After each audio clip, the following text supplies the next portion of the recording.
So I'm going to discuss a creative teaching. So what is creative? It is a production of artistic work, a person who is creative typically in professional and context. So other meaning of creative or synonym of creative is artistic, innovative, imaginative, productive, gifted, and inventive. May phrase dito na nakalagay is think outside the box. So, kapag sinabing think outside the box, so this is well to our student.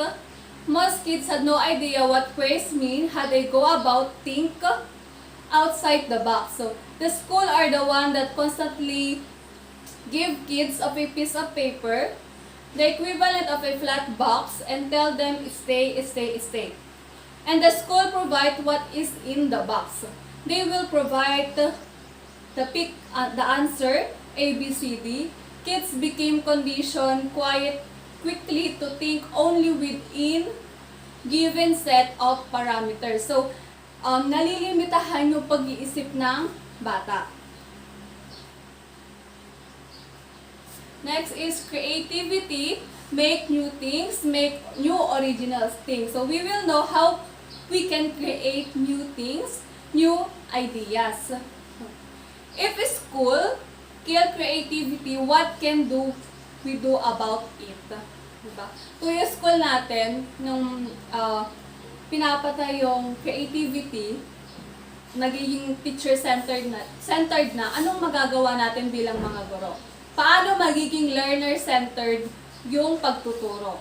So, what is creativity?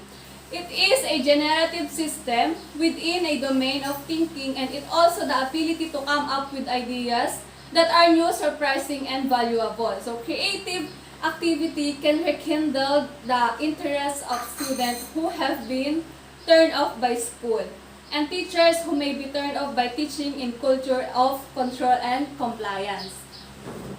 There are different dimensions of creativity. First, the ability to solve in original and valuable ways that are relevant to code. So, ano yung magiging solve problem natin sa ugnayan ng layunin ng activity natin. So, pangalawang dimension is seeing new meanings and relationship in things and making connections. So, makakakita tayo ng bagong kahulugan sa bawat connection na mabubuo natin bilang mga teacher as a facilitator also.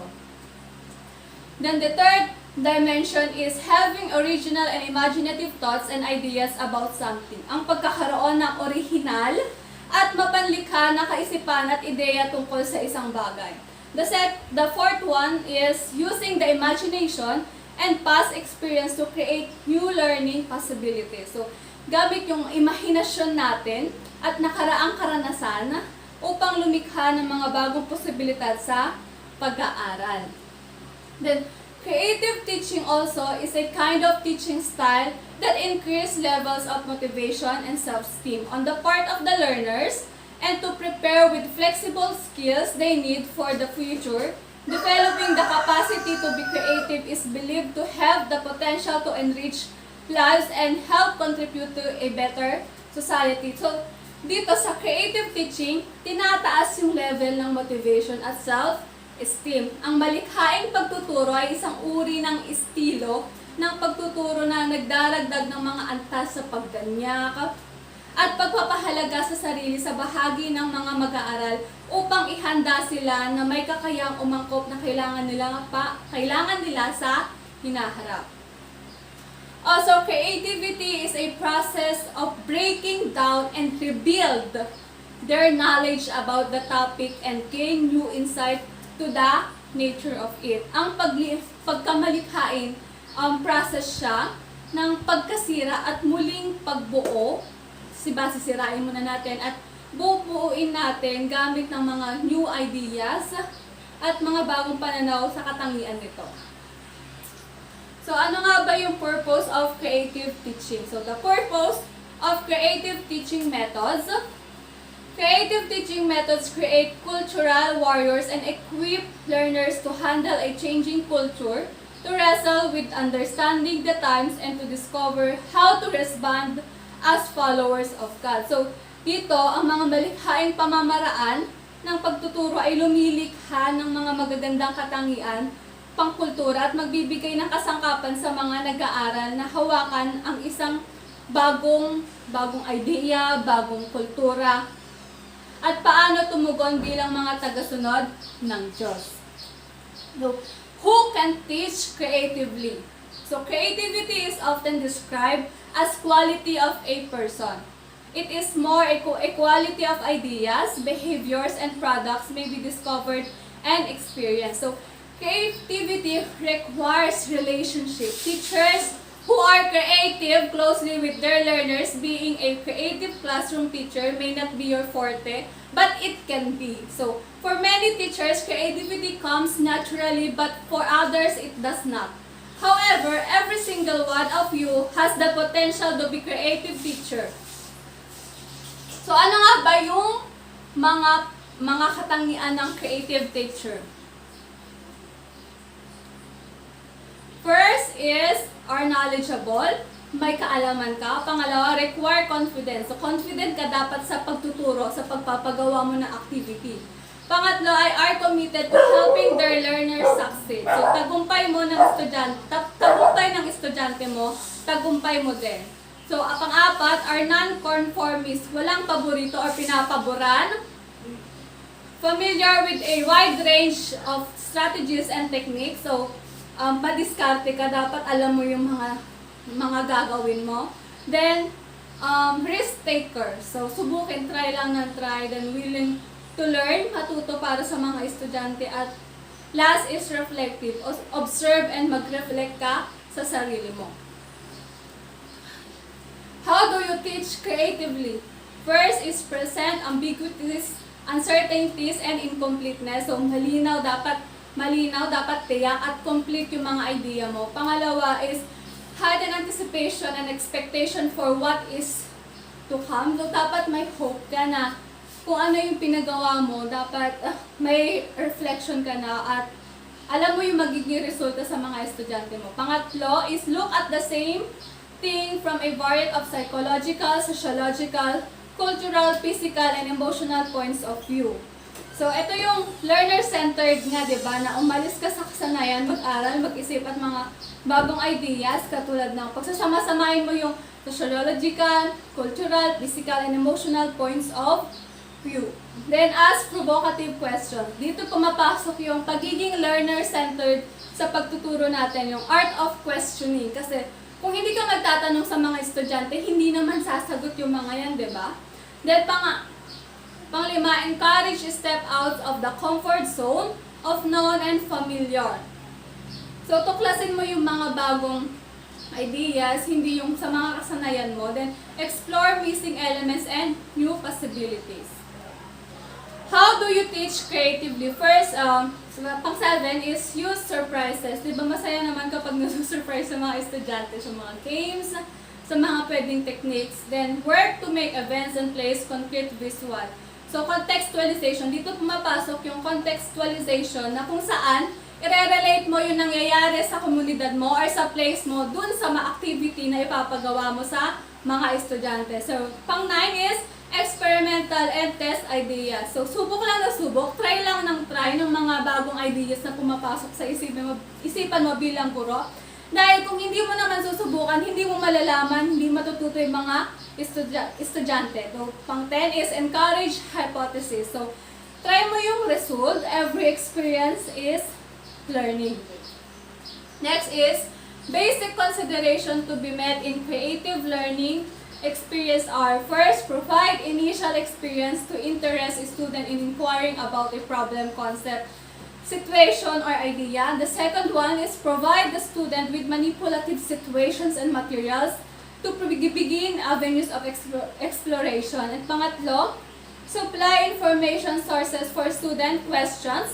Outside sources, field trips, speakers, peers, and teachers are good supplements to written sources. So, sabi dito, magbigay ka ng karanasan, magbigay ka ng mga experience na pwedeng maging basehan na sa mga estudyante mo. Pangalawa ay magbigay ka ng mga sitwasyon na nakaka-relate sa paligid at makakabuo sila ng mga ideas. Pangatlo is source, link, ideas, experience, lahat ibigay mo sa estudyante.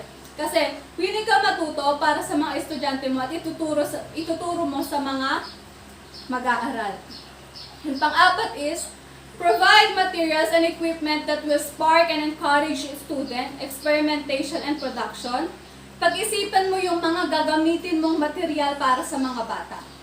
The fifth one is provide time for student to manipulate, discuss, experiment, fail, and succeed. So, hayaan mo silang gumawa.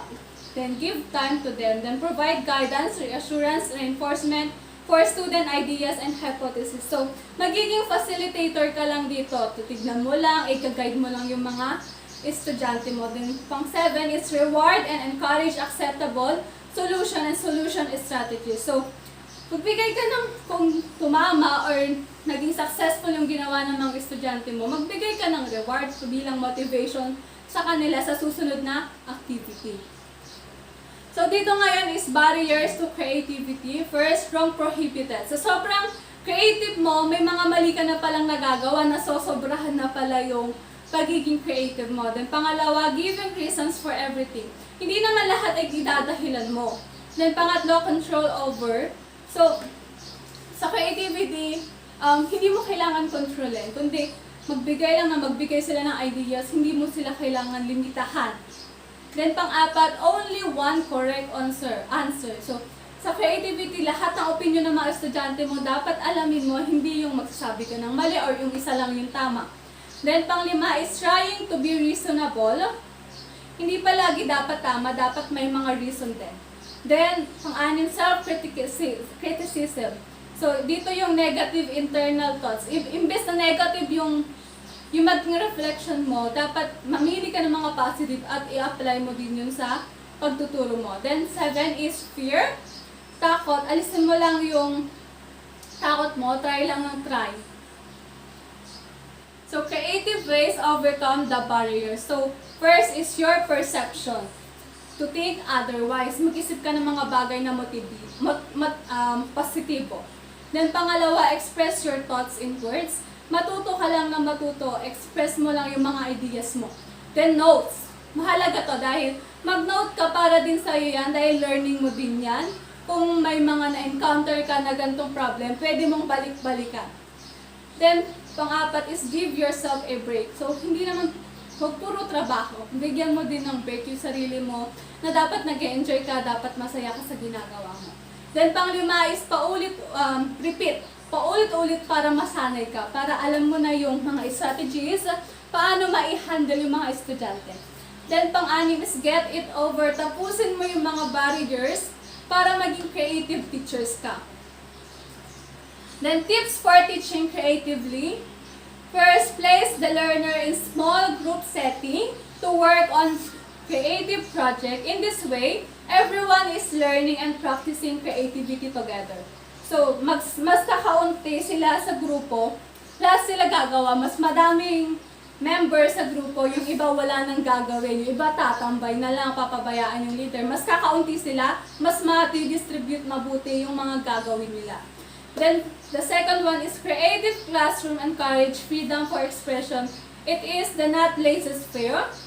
Learners are aware of permissible behaviors and the basic parameters of the classroom. So, aware ka sa mga bata na pinapakita nilang behavior. Then, inviting learners to choose and design their own projects individually or in cooperative group natures a sense of ownership and self-direction. So, sila yung gagawa, sila yung mag-iisip ng pinapagawa mo. Diba? Sinasabi nga, facilitator lang yung teachers at hindi ikaw yung gagawa. Hayaan mo yung mga bata na gumawa dun sa pinapagawa mo. Then, last is, creatively usually comes with a prize, adopting a commitment to engage the learner as holistically as possible with truths or scripture will require time, effort, and willingness to risk and fail. So, dito yung committed sa learner, gumawa ng effort. So, kung magiging committed ka sa pagtuturo mo, sa pag-discuss mo para sa mga estudyante, gagawa ka ng effort, di ba? Kapag gusto talaga, may paraan. Pero kapag ayaw mo talaga yung ginagawa mo, marami kang reason. So, imbes na sabihin natin sa mga estudyante na think outside the box. So, ito, I suggest to stop the student to think outside of the box. And instead, we start asking them question like, what else could this box be? Ano magagawa ng box na ito? Hayaan mo yung estudyante na mag-isip kung ano ang gagawin niya sa box na yun. So, yun po. Thank you po.